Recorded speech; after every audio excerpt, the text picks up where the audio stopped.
రెండేళ్ల పాలనలో సీఎం రేవంత్ రెడ్డి 62 సార్లు ఢిల్లీకి వెళ్లారని మాజీ మంత్రి కేటీఆర్ ఆరోపించారు. ఒకరు ఢిల్లీకి సంచులు మోస్తే ఇంకొకరు చెప్పులు మోస్తున్నారని బీజేపీ నేతలపైన సెటైర్లు వేశారు. సింగరేణిలో అతిపెద్ద కుంభకోణం జరిగిందని చెప్పారు. కాంగ్రెస్ పాలనలో స్కాములు తప్ప స్కీమ్లు లేవని ఎద్దేవా చేశారు కేటీఆర్. ఢిల్లీకి మాత్రం ముఖ్యమంత్రి గారు 62 సార్లు వేయండు.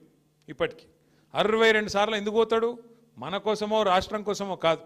పోయేది కేవలం సంచులు మోసుకపోవాలి, జీ హుజూర్ అనాలి, సల్యూట్ కొట్టాలి, నా పోస్టు జర దండం పెడతా, ఇంకో 4 రోజులు ఉంచు, నీకింత నాకింత అని మాట్లాడుకోవాలి. ఆడ మూట పెట్టాలి, దండం పెట్టాలి, రావాలి అమ్మాయి అనుకుంటా. ఢిల్లీ పార్టీలకు మన జుట్టిస్తే తెలంగాణ ఆగమవుతుంది. మన జుట్టు అలా చేతులు పెడితే తెలంగాణ ఆగమవుతుంది. కాంగ్రెస్ ఓడైనా బీజేపీ అయినా ఒకటి సంచులు మోస్తాడు, ఇంకోటి చెప్పులు మోస్తాడు, పెద్ద తేడా ఏం లేదు. ఇక నైనీ బ్లాక్ వ్యవహారంలో CM Revanth Reddy deputy CM Bhatti Vikramarka మధ్య విభేదాలు వచ్చాయని కేటీఆర్ ఆరోపించారు.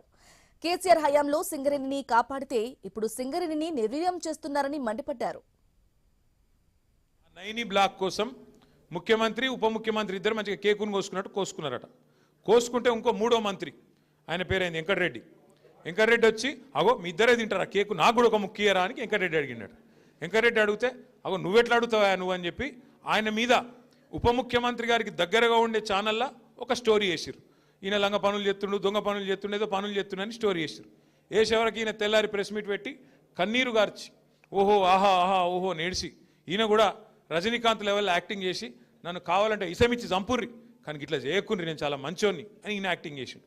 చేసే వరకు ముఖ్యమంత్రి ఏం చూసిండు, ఓ ఒక్క దెబ్బకు 2 పిట్టలు దొరికేటట్టున్నాయి ఇలా అని చెప్పి ఇంకొక పేపర్ ఆయనకు చెప్పి వీళ్ళిద్దరి మీద రాపిచ్చిండు. రాపిచ్చే వరకు ఉప ముఖ్యమంత్రికి మండింది. అగో ఇట్లా చేస్తారు, నన్ను ఇంత మాట అంటావా, నన్ను నేను దోపిడీ చేస్తా అంటున్నావా, నువ్వు దోసుకుంటుందంతా నువ్వు, నీ కుటుంబం, నీ అన్నదమ్ములు, మమ్మల్ని అంటావా అని చెప్పి ఆయన ఉప ముఖ్యమంత్రి తెల్లారి రద్దు చేసి పారేసి. రద్దు చేసినాక ఏమైంది, మన నాయకుడు హరీష్ రావు గారు ఆయన ప్రెస్ మీట్ పెట్టిండు. అరే ఇది ఒకటే ఎట్లా రద్దు చేస్తావురా భయ్, మరి అన్ని ఇవన్నీ ఉన్నాయి, ఇవన్నీ కూడా రద్దు చేయని పెట్టిండు సింగరేణిలో.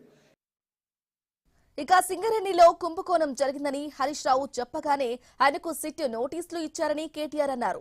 నిబద్ధత గల నాయకులు కాబట్టే ఆయన విచారణకు వెళ్లి వచ్చారని చెప్పారు. డైవర్షన్ గేమ్ ఆడాలి.